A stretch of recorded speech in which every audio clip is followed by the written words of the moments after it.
আসসালামু আলাইকুম এভরিওয়ান, কেমন আছো সবাই? আশা করছি সবাই ভালো আছো, আমিও ভালো আছি। আসলে বিকেল হলেই না মুখটা ছুঁচু ছুঁচু করে যে কি খাবো কি খাবো। বিশেষ করে ঝাল কিছু খেতে ইচ্ছা করে, আবার মাঝে মধ্যে খুব বেশি মিষ্টি কিছু খেতে ইচ্ছা করে। আসলে সবাই বলে কি যে মোটা হয়ে যাচ্ছি মোটা হয়ে যাচ্ছি, কিন্তু কিছু করার নাই।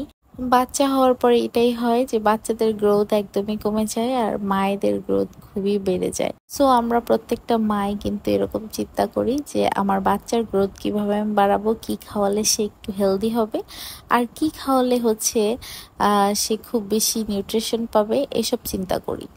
আর নিজেদের জন্য চিন্তা করি যে নিজেরা কিভাবে শুকাবো, কারণ 2 বছরের পর থেকে মায়েরা এত বেশি মোটা হয়ে যায়, তখন কিন্তু আসলে অন্যরকম অস্বাভাবিক দেখা যায়। আজকে কিন্তু চিকেন ফ্রাই বানাচ্ছি, কারণ জাইনকে আমি মাঝে মধ্যে বিকেলে একটা কিছু না কিছু রেডি করে দিই। সো আজকে আমি চিন্তা করছিলাম কি করব। তো ওর জন্য চিকেন ফ্রাই করছিলাম, আর হচ্ছে বুট বাগার দিচ্ছিলাম। বুট ছিল আমার ফ্রিজে অনেকগুলো। আমার শাশুড়ি কিন্তু বুট ফ্রিজে ডিপ করে রেখে দেয় অনেকগুলো, সিদ্ধ করে একবারে, তারপরে কারণ মাঝে মধ্যে বিকেলবেলা খেতে ইচ্ছা করে। সো ওই বুটটা ভিজিয়ে তারপর সিদ্ধ করলে ওইটা আসলে সিদ্ধ হইতে চায় না সহজে। সো এটা আমরা প্রসেসিং করেই রাখি, শুধু পেঁয়াজ মরিচ দিয়ে বাগারতেই হচ্ছে গিয়ে ডিপ থেকে বের করে।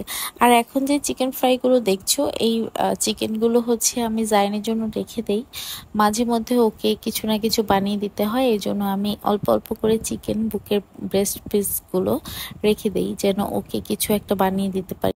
মাঝে মাঝে আমরা অনেক শাওয়ারমা খাই, এইটার জন্য আমরা ব্রেস্টের পিসগুলো রেখে দেই আলাদা আলাদা করে। এখন কিন্তু আমার শাশুড়িও সেটা করে, আমাকে দেখতে দেখতে তারও এখন অভ্যাস হয়ে গেছে। মুরগি আনলে সাথে সাথে ব্রেস্ট পিসটা আলাদা করে রাখে। আর তারপরে আমরা মাঝে মধ্যে কিন্তু শর্মা বানিয়ে খাই, কারণ এটা আমার ফ্যামিলির সবারই অনেক পছন্দ। আজকে যে চিকেন ফ্রাই গুলো দেখছো, এগুলো কিন্তু খুবই অল্প সময় আমি করেছি। যদিও আমার ঝটপটের প্রসেসিংটা তোমাদের সাথে পুরোপুরি দেখাতে পারি নাই, কিন্তু আমি বলে দিচ্ছি আমি কি করেছি। ফার্স্টে আমি ব্রেস্টের পিসগুলো যে আমি পলিথিনে আলাদা করে রেখে দিই, সো ওইটাই আমি বের করে ফেলছি। তারপর পানিতে ভিজিয়ে রাখছি।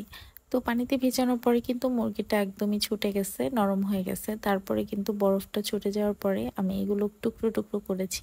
স্লাইসটা করতে হয় এরকম যেন পাতলা পাতলা হয়, আর এরকম লম্বা লম্বাটে একটা ভাইব হয়, তাহলে কিন্তু বাচ্চারা এটা ধরে ধরে খেতে পারে। এরপরে আমি একটু আটা নিয়েছি, আটার মধ্যে একটু লবণ নিয়েছি। আর যদি এটা বড়রা খায় তাহলে একটু মরিচের গুঁড়ো দিতে পারো, আর যদি বাচ্চাদের দাও তাহলে মরিচের গুঁড়ো দেওয়া যাবে না। আমি কিন্তু জাইনেরটা আলাদা করে ভাজি সব সময়, আর আমাদের জন্য আলাদা করে ভাজি। তো ওটার মধ্যে আমি মরিচের গুঁড়ো দিইনি, শুধু আটার মধ্যে একটু লবণ দিয়েছি।